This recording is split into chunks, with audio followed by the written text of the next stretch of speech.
I wanted to go live. I figured it's better to be short than not at all. So hopefully you agree, and we're able to catch up and chat a little bit. Just so you know, Fridays I'm actually going live in the Digital Marketer channel in the morning, which is what bumped this. So I apologize that I wasn't able to be as consistent, but I'm now the co-host of the Perpetual Traffic podcast, and I have responsibilities there, apparently, which I'm excited about. So if you haven't tuned into the Perpetual Traffic podcast, I'd love for you to join us. It goes live every Tuesday wherever podcasts can be heard. Just search for Perpetual Traffic, you'll find it, and let me know what you think. We happen to be suffering from a small handful of poor reviews. A lot of it stems from the fact that I think we got a little over aggressive with some of the ads that were put on the podcast, but we're coming back. And if anybody out there is friendly and likes the podcast and you wouldn't mind, I'd really appreciate a good review. So I'd be grateful to you for that. I'm here ready to rock, ready to answer your questions. If you've got questions, if you're in YouTube, which is where I think I predominantly focus, you're going to see a chat pane on the right-hand side. If you're on a desktop, you'll see a little chat button. If you're on mobile, hit me in the chats. Let me know what you want to talk about. I've got about 20 minutes before I need to jet off to my next meeting. So I'm all yours for 20. If I don't get questions, then I will probably sing a song. I won't do that. But Google just made a major announcement that I'll bring up. Google rolled out a feature called conversion action rules or something.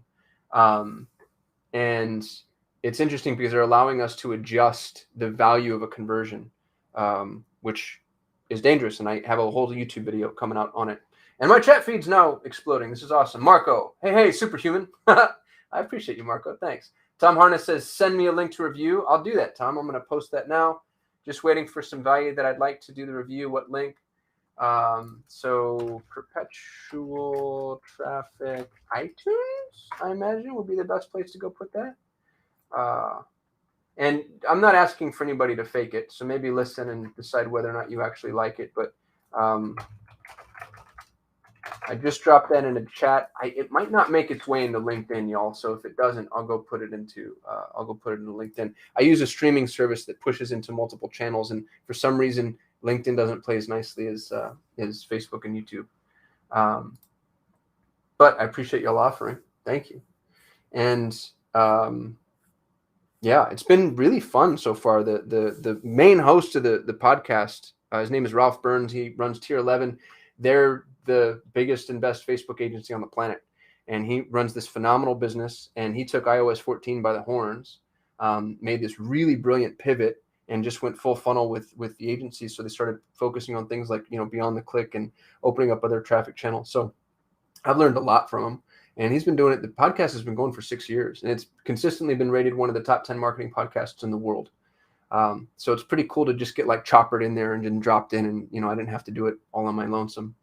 Marco says, bro, how do you calculate the right price to pay for a click for manual CPC or target CPA? I'll show you. I will show you. We've got a little tool that I will give you if I can find it. Here we go. So you're going to back into it. Dan just said, you're the number one agency in the world, in my opinion. Thanks, Dan. I appreciate you. And I kind of agree, just because we care so much. So this is our estimates and projections document. I consider this to be a viability calculator. And what you're going to do is you're going to come in here and decide a couple of things. And the variables that you choose to use can be multivariate. So you might say, I'm going to base this off of, like, let's say your profitability, Marco. And I don't know what your profitability is, and I won't ask. But, there's one tab for lead generation, one tab for e-commerce. I'll start with lead generation. Let's say that an initial client makes you $500. Now, this is your net profit. This is one thing that pisses me off about agencies, is agencies like to say, like, oh, how much do you charge? And you're like, well, I charge $2,500. And they're like, oh, okay, cool. So you make $2,500. No, dipshit. I don't make $2,500. I've got costs of goods, employees, payroll, lights are on, whatever. What do you make? How much money do you bring home? I make $500. That's the initial order. And then you need to ask, okay, well, what do you make lifetime? And you might say, well, customers typically come back, statistically, the average customer is going to purchase 3 times. So I make $1,500 total. Cool. We've got those numbers. Now the question is well, which direction do I want to go? What's your threshold for pain in terms of ad spend? And you might say, you know what, I'm willing to spend $10,000. And let's say we don't know what our CPC is just yet. Cool. You're willing to spend 10 grand. You know how much you make.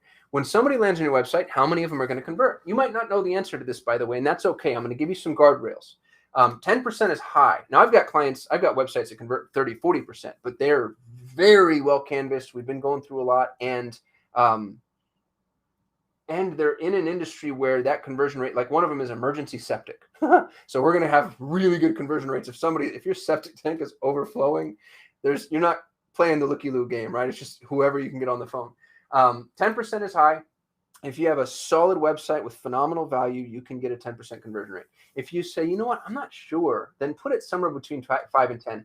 If you're sub 5, and this isn't a ubiquitous truth. So if you're a client of mine and our conversion rate is sub 5, please don't go poke me in the ribs about this. But if you're sub 5, then oftentimes I'd say that maybe you're either pushing at the wrong audience or you don't have a good enough offer.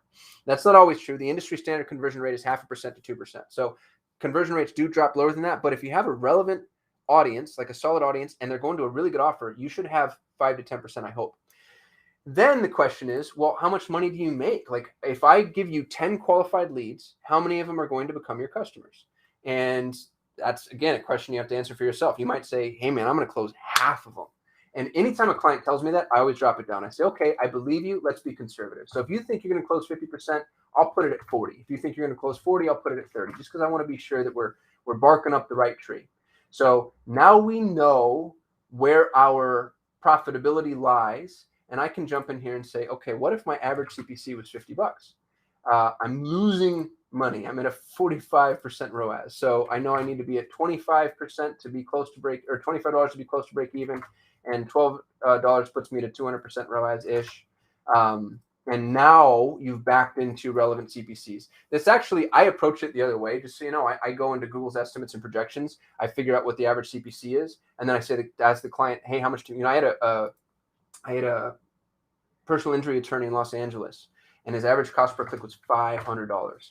And that's when I'm like, all right, bro, how much could you possibly make on this customer? And he's like, $250,000. And I'm like, okay, that actually makes sense. You'll notice at $250,000, we're making good money. So what's interesting about Google is not every business is viable. You'll have companies that are willing to pay for a customer because they know the lifetime value. And this, by the way, is the most important column in this entire document. They know the lifetime value of that customer. And it's so high that they're willing to lose money on the front end. Well, I have customers, and I've run across prospects where their entire business is the front end. They don't have that whole insurance agents are a lot like this. You'll get insurance agents that only sell a certain type of insurance, and they're trying to make money on that insurance. And then you get agents that have a whole suite of products, and they're willing to break even or even lose just to get somebody in their book of business. It's a tough place to be. So go do a viability study. E-com is the exact same. Just notice that it's only one event because you don't have to generate the lead and close them. They just close. And if you want this page for free, let me make sure that this is still up before I go embarrass myself. Please don't be a 404. I'm live. Aha, it works. You can go to soul8.com/estimates, and you can have that document for free. There's also a YouTube video that I shot on how to use it. It's interesting because when I'm on sales calls, people expect me to hop on and, I've gotten questions like, oh, why should I run Google ads? And I'm like, I don't know that you should. I don't even know that it'll work for you. Like, let's go figure out. What's really funny too, is when I'm talking to potential prospects and I ask them, how much money do you make? And I usually have to kind of squeeze that out of them. They always lie. And I would too, by the way. It's, to their credit, like you're talking to, some funny looking long haired dude that you don't know who's asking you how much money you make. Like they massage the numbers a little bit and they typically drop it. And then, they might exaggerate some of the issues or errors. And then we get to the end of it and I'm like, oh, well, this isn't going to be profitable. I wouldn't recommend running Google ads. And then instantly they're like, well, wait. And now I get the real numbers out of them, which is always kind of interesting. So Marco, I hope that that's helpful. Let me know if you have follow-up questions. Uwagbel, and I'm so sorry if I mispronounced your name, but you said, thanks for all you do. That's really kind of you to say. I really appreciate you. Thank you for that. You just made my day. Michael, what do you consider a conversion in the case of your client you were spoke of? And forgive me, Michael, because I've said a lot and I talk fast. And if you're talking about the emergency septic, then a conversion would be any contact. If somebody calls, fills out a form, schedules an appointment, whatever, that's a conversion. If you're talking e-commerce, a conversion typically is a purchase. Although I think that that's a catastrophic error that a lot of people make, is only counting conversions that are at the bottom of the funnel, because those middle and top of the funnel conversions act as predictive indicators to Google that this prospect might be likely. And statistically speaking, most people are not going to convert. Adjusted for margin of error, nobody converts, right? So if you start giving Google some of the insights into the micro conversions, lead magnets, those types of things, then it gives Google a broader view as to who might be relevant someday. So even if you're not counting those in your conversion actions, give them to Google as a transitional conversion, and Google has the ability for you to select that inside of the conversion dashboard. If that didn't answer your question, Michael, hit me again. Dan says, do you know how to solve limited by search volume? Had a search campaign spending $1,000 a day with pure broad keywords, working perfect for me. And then this month, it doesn't even spend more than 100. That's interesting, Dan. I would check your negative key terms, see if you've put something in there that wiped off like a major portion. Also, obviously, if your geography hasn't changed, then I guess it's not an issue, but check the geo. But the fact that they're pure broad and limited by search, that's interesting to me, because Google with pure broad is so expansive. You go bid on red shoe and Google's like, magenta flip-flop, here you go. But interesting, pure broad with smart bidding, y'all, it works in some instances. It's unbelievable. Dan says the Google Search Console is perfectly fine too. Yeah, I'd go check negative keyword profile for sure. If Google says limited by search volume, they're probably also giving you recommendations for expansive keywords. Take a look at the search term volume. Also go into Google Trends and see where those searches trend. You will notice there are terms where they just plummet, and it gets very cyclical. And the more information you have on that, the better. You also might want to check your bids. Like, make sure if you are limited by search, then at least make sure that you're capturing the quality that you'd want to capture. We learned we learned the hard lesson. Man, I can't speak. Sorry. We learned a hard lesson again, and I learned this every 6 months. Sometimes you just have to be at the top of the page. And, we get so obsessed with just all the nitty gritty granular, I feel like I'm Tony Stark in there, like moving things across the screen. And sometimes it's just like, you just have to be at the top, man. Like, all you need is a whiteboard saying, how do I get to the top? Have you ever had ecom product ID get low hits? Ecom product ID is the #1 error, I think, in everybody's feed that isn't running properly. And I don't know that I understand the question, Alex. Low hits, forgive me. If you don't mind clarifying that, it might be that I'm being stupid, but I'd appreciate it, and then I'll do my best. Spen says, hey, do you have any tips for generating leads for commercial office space? We have a landing page with a contact form, but the forms fills are unpredictable and sparse. Yeah, so we actually have a client that's a commercial office space. And, talk about cyclical. It's unreal. And they're also off the beaten path. They're not in the middle of like the commercial world. And so we went much broader with our geography than is recommended. And here's what I mean by that. If the client, let's say they say, hey, 80% of our customers come from within 5 miles. Well, depending on the amenities of the office space and what it is that they're offering, if you can say, look, they're cheaper, they're bigger, they're better. Like, this place has, this real big, beautiful gym, indoor rock climbing wall, sauna, all this stuff. So we thought they have enough value proposition for me to reach with both hands. So I'm going to go out and be more expansive with our search. And it's been lukewarm from a response perspective. The problem with that one is, if people aren't searching, you can't go put a gun to somebody's head and make them search. So the other thing that you might think about doing is going outbound, and you can go outbound with a bunch of different obviously a bunch of different verticals inside of Google, but discovery campaigns could be interesting. But what I'd really be interested in seeing is YouTube, because YouTube is a visual medium and you can geo-target super tight, and then just figure out everybody's pain points in that space. So if it's hey, parking's really tough here, we're right in the middle of Boston and nobody can park, and you've got good parking, or you have better amenities, or you have better pricing, or you have better lease terms. Like, what is the amazing value proposition? And then go carpet bomb them inside of YouTube with the expectation that they're not going to go sign a lease today. They're not going to schedule a tour today. But what's going to happen is you're going to needle them, right? It's Chinese water torture. You're just going to drip, drip, drip, drip, drip. And 6, 9, 12, 18 months later, I'm going to be like, I am so sick of being at this place, and I've seen that damn video so many times, and they're so well branded, I'm going to go tour the space. Your client might not have the threshold for pain as far as that timeline is concerned, but if they do, it's worth pursuing. Sorry, I've got just a couple minutes left, and then I got a jet. Alex says we've cross-referenced this with how many visitors from our ad account. Oh, you're still talking ecom product ID. I wish John would hear. I bet you John knows exactly. Hey, Bethany's here. Yay. Y'all, Bethany runs traffic and conversion. She's the programming manager. And you wouldn't just be blown away at the amount of work that she does. And she's awesome and has really helped me. She's the reason I'm on stage, actually. So she's one of my favorite people in the whole wide world.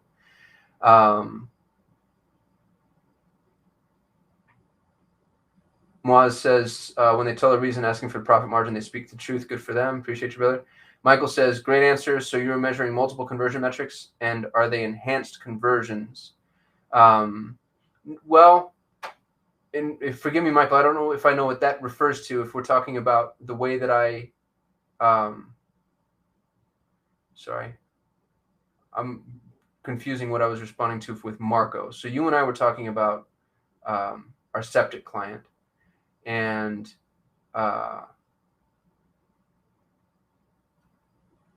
we are measuring multiple conversions. It's interesting because the conversion values with that client are so static. It's really phone calls. Like the number of people that fill out the form is nominal. And so the need to, slice and dice conversion actions and then identify disparate values isn't ultra necessary for that client, but it might be for others. Uwagbel says, please let's all not forget don't forget to give a thumbs up. I appreciate you. Dan says, I didn't add any negative keywords since the beginning of the campaign. That's nuts, man. Then I would probably want to hang my hat on a cyclical market. Check out trends and see if you see like a big drop in the trends. What's the industry, Dan? What's the search term? I'll go look myself. Lakshya says, I came across this channel, was blown away by your and Mr. John's insights. I honestly thought I've got to work for these guys. That's nice of you. What does it take to get in? Go to our website. You can fill out the contact form, or you can shoot an email at info@solate.com with your resume. We are constantly hiring, so I don't think there's an open position right now, but we'd love to keep you on file. And I really like people that are proactive, somebody that would reach out like that. Actually, I just hired a young lady yesterday. Her name's Allie. She's brilliant. I'm super excited about her. And I found her because she listened to a podcast interview I was doing, and then she reached out to me on LinkedIn and just started asking me questions, and I was so impressed. Kenny says, what is your pricing structure for small spend e-commerce based accounts? We charge $1,500 a month plus 10% of spend, and we're more expensive than most. Well, that's not true. We're if you talk to 10 agencies, I'm more expensive than 6 of them. So if you can't afford us, don't hire us. And that's not me being petulant. What I'm saying is, if my fee shouldn't take away from your ad spend. So if you're like, all right, I've got $3,000 that I can throw at Google, and I'm like, all right, well, I need 1,500 of it, and you cut that in half, that's not a good place to be at all. So we've got a ton of content here. I'd rather your ad spend go to ad spend. And then once you're in a position where you're like, all right, I'm making enough money to where I can actually afford these guys, then you can come check us out. We'd love to work with you. But e-com is $1,500 plus 10%, depending on what you need. There's more expansive requirements. So if you need like full funnel and we're really, we're using the entire suite, Google's entire suite, then it might bump up to 2,500 plus 10%. And then basic lead gen is usually 1,000 plus 10%. And again, same caveat, same story. If we're using other advanced campaign types. Alex says we get a couple hundred visitors from Smart Shopping daily, but only a third of those visitors are counted by Ecom Product ID. Man, I don't know the answer to that. I will say that we have a collection of recordings. Alex, were you part of the 3X Shopify challenge? Just out of curiosity, drop that in chat if you don't mind. Jan is saying, would you suggest Smart Shopping for one product stores? Yeah, we've had, so it makes it a little less likely that it's successful. We've had one product stores be successful for sure. The issue there is all your eggs are in one basket, obviously, and Google likes to sprinkle traffic around and use an immense amount of data. The other cool thing about Smart Shopping is you'll see products that are more acquisition products. So you'll be in your Smart Shopping dashboard. You'll be in your Google Ads dashboard, and you'll see a product with conversion attribution, and I haven't sold any of these products. And you're like, oh, Google's broken. Not the case. What happens is somebody clicked on that product, didn't buy, navigated to another product and purchased. Google attributed the purchase to the product they clicked on. So having those acquisition products is really helpful. Single product stores don't have that. So know that you're at a mild disadvantage when compared to other stores. But if you have a solid value prop, absolutely. especially if there's, if Google's able to identify who your buyer is. What's really cool about smart shopping is it's outbound. So Google can go out and find these people on your behalf. With smart shopping, though, and this is a ubiquitous truth, you need to make sure you have, healthy margins or a consumable product, or maybe a combination of those two. If you're selling one-off, the thing that I like to pick on, which is funny because I have a client in this space now, but the thing I like to pick on is cell phone cases, because people buy a cell phone case once every 2 years, and they generally don't come back for other stuff unless you have a business that can ascend them, in that space, and they're very low margin. So you have to be really careful because it's just tough to support. Michael says, thanks for the great podcast. I'd like to be involved more. Shoot me the review to link. See you later. Appreciate you, Michael. Thanks so much, y'all. And if you're just joining, y'all, I'm the co-host of the Perpetual Traffic podcast now. So if you don't mind tuning in, I'd love to gain some listeners. I'd also be super grateful if y'all want to drop some reviews if you have anything nice to say. We got some bad reviews because we have some ads, and I guess we got just a little aggressive with the ads, which it's not an unfair criticism. The problem is Digital Marketer produces this podcast, and they produce it so they can sell ads. Like the reason the podcast exists is as it's a monetization model, of course. It's another one of their products, and so it's this weird catch-22 where it's like, man, if we didn't sell the ads, we couldn't do the damn podcast. But I understand, maybe we got a little heavy-handed. I'm brand new to it and having a lot of fun.